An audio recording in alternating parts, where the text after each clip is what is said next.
தேனோடு பால் தரும் செம்பிட நீர்களை ஓரிரு வாழைகள் தாங்கும்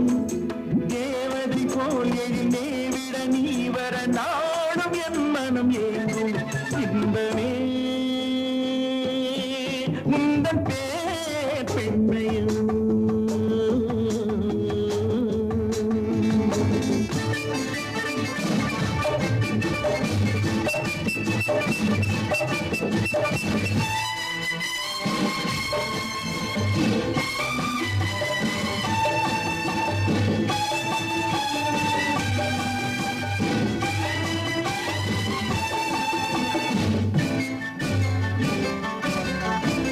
பஞ்சனை வேண்டுமோ